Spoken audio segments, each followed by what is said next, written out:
Welcome to Electrified. It's your host, Dylan Loomis. Quick shout out to my newest patrons, Thomas S. and Gene F. Thank you for choosing to support the channel. Today, Tesla Charging said we're on site with the Lacey Police and the FBI, and they're reviewing camera footage, and they're coordinating with Puget Sound Energy to get these superchargers back online as soon as possible. Don't mess with critical infrastructure. This image was shared. There was some sort of explosion in the middle of the night in the cabinets at this supercharging location. There's not a lot of information out there yet, but a local source said a Tesla charging station was attacked on Monday night in Lacey. Another Washington-based news source said the incident is being investigated as a malicious mischief case. The FBI arrived at the scene Tuesday morning and is now overseeing the investigation. And what do you know, Jerry Rig Everything decided to comment saying it looks like the explosion happened on the inside of the cabinet. Yeah, throw the vandals in jail or whatever, but this might just be an equipment failure. To that, I would say maybe, but right now, the reporting from police sources is that this location was attacked. And just to make sure it's on your radar, we have Fred Lambert on X talking about Elon and Trump, but no worries, I won't waste your time. But responding to this, Jerry Rig Everything also said, just two dudes who were going to jail if Trump lost, nothing to see here. The 6-letter sickness with this one is continually getting worse. You hate to see it. The good news about Tesla having first dibs on the best locations across the country for charging, and really the world, is that oftentimes there are cameras at surrounding business locations that can be checked when foul play is expected.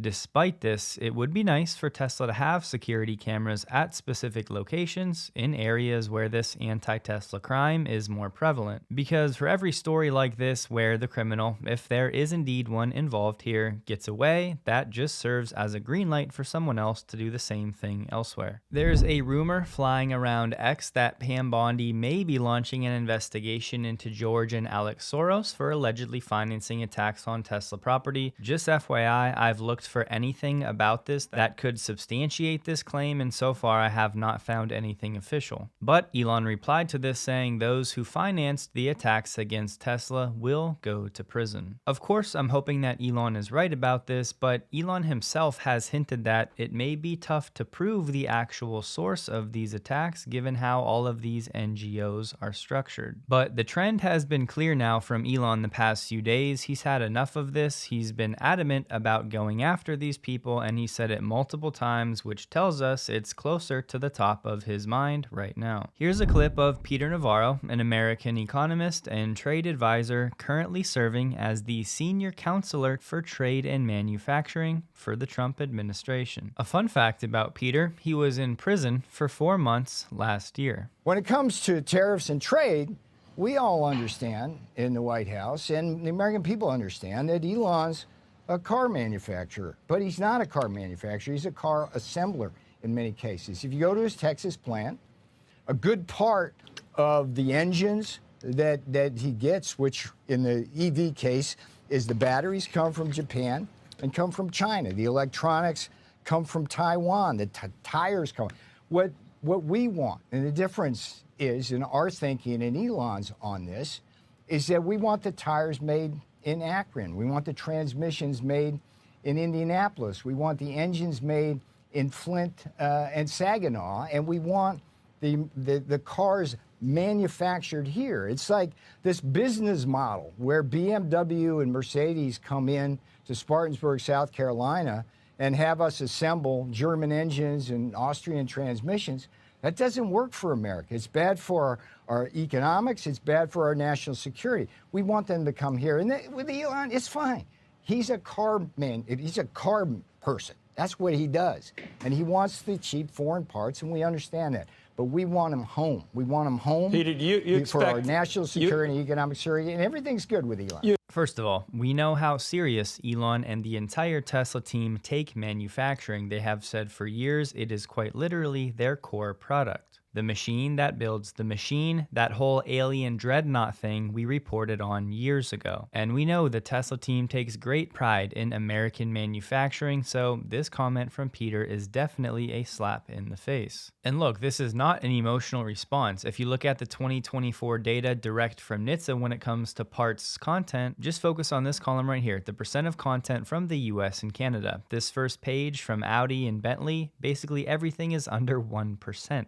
On the next page, the high watermark is Fiat Chrysler with a Dodge Durango at 69%, but everything else is still mostly below 50%. Nearly everything from GM is below 50%, with a few outliers. Acura and Honda deserve some credit. Most of their cars are between 60 and 65%, so well done. Hyundai's back to being mostly terrible. Jaguar's terrible. Kia's mostly bad outside of 3 vehicles. And running through Tesla's numbers, the Cybertruck, 65%, the long-range Model 3, 35%, Model 3 Performance, 75%, Model 3 rear-wheel drive, 40%, Model S, 65%, Model X, 60%, all variants of the Model Y, 70%. So from a parts sourcing perspective, trying to do everything they can getting these parts from the US and Canada, Tesla is clearly grouped with the best of the best. And you can scroll through this entire document. No other company has any number over 80%. It just does not exist. Certain parts to make a vehicle just do not have any existing supply chain in the US. Elon actually shared the Kelley Blue Book study from 2023 that showed Tesla makes the most American-made vehicles, locking down the top 4 spots with the sexy lineup. It should be no surprise these comments upset Elon. He said Navarro is truly a moron. What he says here is demonstrably false. Tesla has the most American-made cars. Navarro is dumber than a sack of bricks. By any definition whatsoever, Tesla is the most vertically integrated auto manufacturer in America with the highest percentage of US content. Navarro should ask the fake expert he invented, Ron Vara, which is a reference to one of Navarro's books. Giga Texas and maybe someday Giga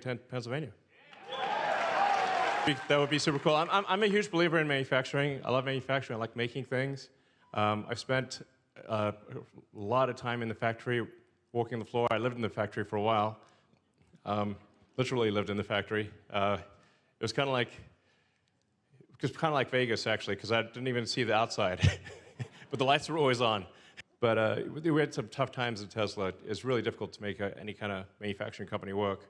Tesla is actually also the biggest manufacturing employer in California still. But the state is not super grateful. So we do a ton of manufacturing in the U.S., and we keep investing and increasing our manufacturing activity in the U.S. Elon's brother Kimball chimed in saying a Tesla car needs about 10,000 parts to ship a finished car. If even 1,000 of those parts are made out of country, it can change the price of the car to the American consumer by thousands of dollars. The other issue is that many of these parts are not fungible. They cannot be replaced locally. So no matter how much pain the tariffs cause, American car manufacturers are still required to buy them from the other countries, and this results in a permanent increase in the price to the American consumer. So yes, Tesla gets some parts from around the world for its vehicles, but so does everyone else, and most companies actually get way more parts from other countries outside of North America than Tesla. So to target Tesla like this publicly just shows a lack of respect, and I would say a lack of understanding. As Navarro said, an EV engine is the battery, which no, it's definitely not. He'd be looking for the drive unit in that case. And even better, that conversation leaves out everything else Tesla is doing here in America. Tesla is making its own battery cells here. It's assembling those cells into packs here. It's manufacturing those drive units here, and all of that taking place in Texas and Nevada. Tesla's also starting to refine its own lithium in Texas, while it manufactures its own cathodes in Texas, and the list goes on. The last thing I'll say, it's just been alarming to me realizing how many people in positions of power seemingly have no clue of what's actually going on with regard to the things they're talking about. As the public posturing continues, China is now saying it will fight to the end. So let's do a quick bias comparison here. The headlines on the left frame Trump's tariffs as blackmail and bullying, and on the right, they're emphasizing China's threats and countermeasures. So yeah, some good buzzwords to be aware of. Now, let's find a very high factuality article to dive into. We'll check out this one from CBC News, which is owned by Canada, and we know it leans left.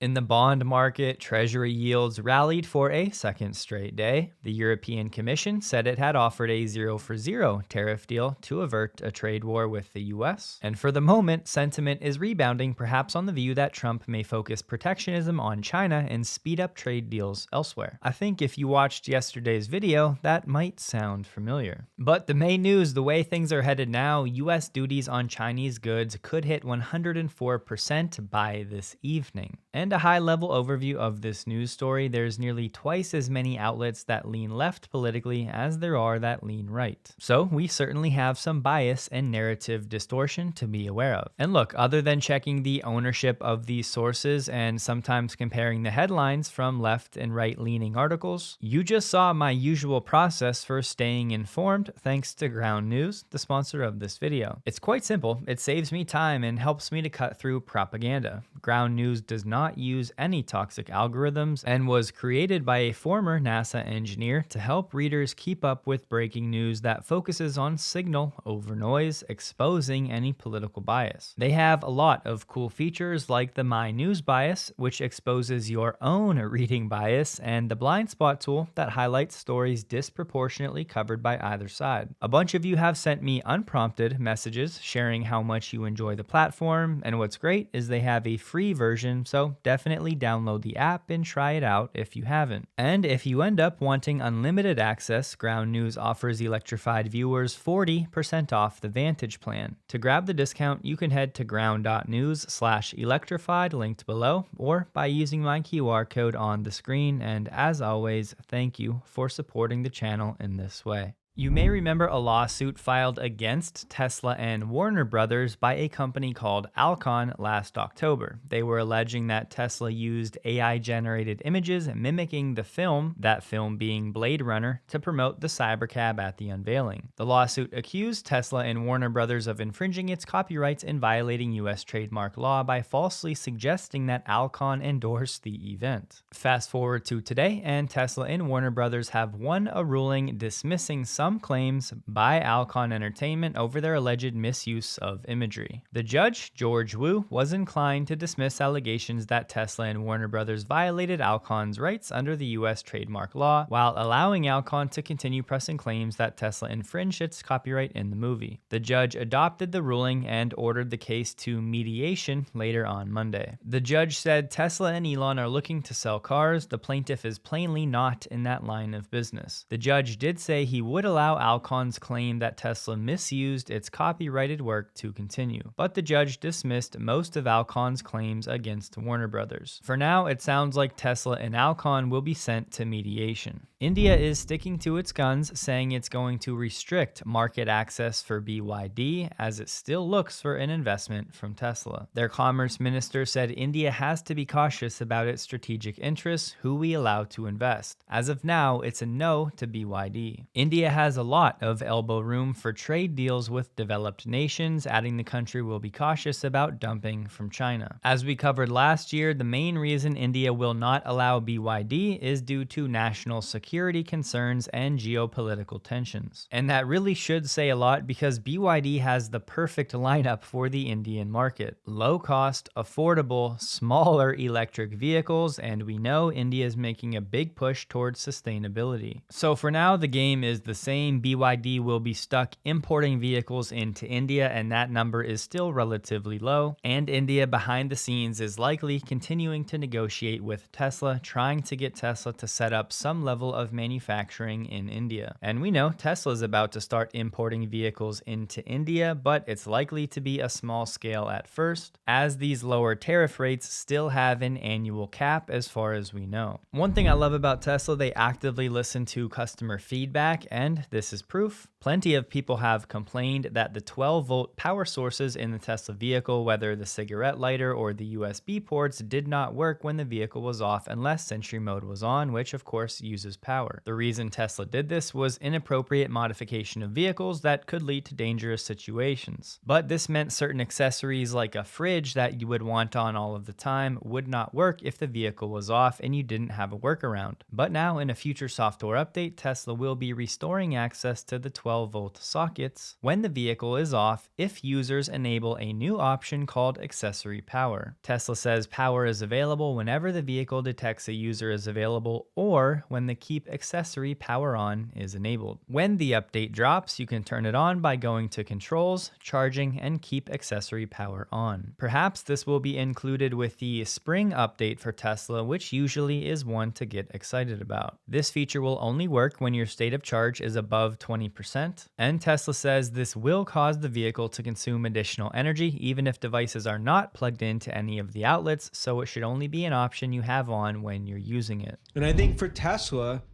and for Musk, it's a moment of truth. Because you can't be 3% CEO, 97% Doge. And the brand issues, it's created Tesla into a political symbol. And that is a very, very bad thing. And I think it speaks to what's happened in the stock. There's no way that you scrub it all. Like I said, there's a permanent brand damage that's here. But here's the key. You continue down this road, then that permanent brand damage, it becomes something much bigger. The brand damage that Musk has done, self-created, it's hurt that issue.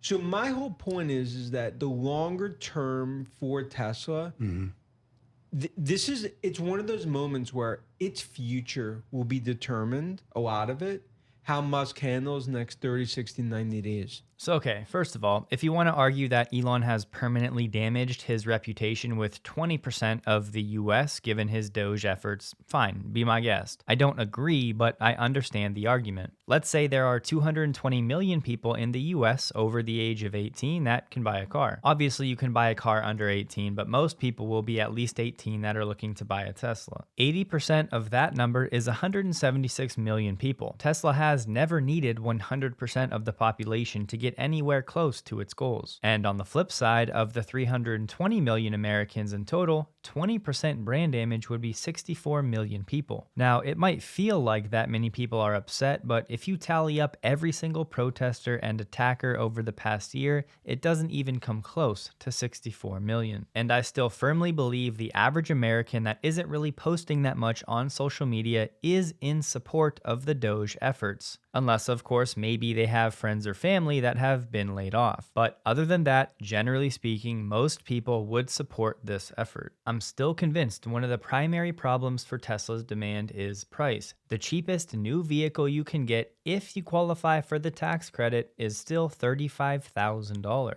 And yes, I do think Tesla should be doing a lot more advertising, trying to educate the public about the benefits of EVs and specifically of Teslas. But look, the truth is Tesla really views the future of its company as FSD and Optimus. I'm quite confident Tesla is not panicked about pushing more volume right now because again, we're not seeing any major discounts. We'll see what happens with the more affordable models, but the team is squarely pushing for unsupervised and then Optimus. And look, I get it, not everybody will like that decision, but that's why I've been saying since Elon said it first. If you don't believe in that vision, you should not be an investor of the company anymore. And for Ives to say the longer term for Tesla and its future will be determined by the next 30 to 90 days has to be one of the more insane statements we've heard from someone that seemed to have a level head on his shoulders just a few weeks back. He's basically saying if Elon doesn't leave Doge in 3 months, Tesla's unsupervised and Optimus future is in jeopardy, which is incredibly comical because, as I've said, politics will not care about the economics of these innovations. And how about this? TechCrunch is reporting that Jeff Bezos is funding a secretive EV startup based in Michigan called Slate Auto. The word is they could start production as soon as next year. This company was founded in 2022. Slate Auto's goal? An affordable 2-seat electric pickup truck for around $25,000. The Ford Model T and the VW Beetle are the North Star for this project. For now, it's unclear how much Bezos has invested in the company. Slate hopes to get its vehicle into production as soon as late 2026, but it is not clear if Slate has purchased an existing factory or plans to build one from scratch. Slate plans to supplement the small margins of its low-cost truck by building out a line of accessories and apparel that owners can use to customize their vehicles and their looks.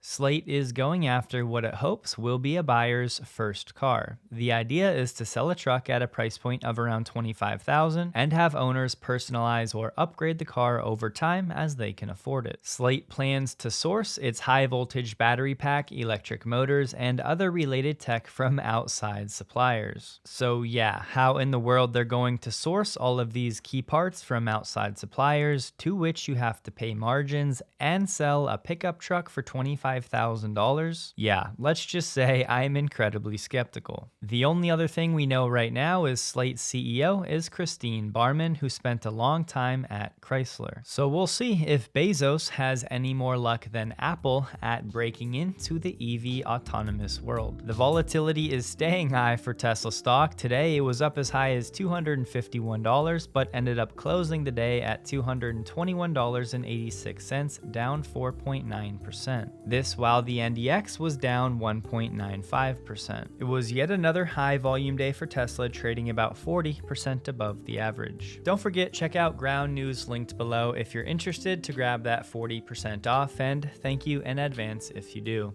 Hope you guys have a wonderful day. Please like the video if you did. You can find me on X linked below, and a huge thank you to all of my Patreon supporters.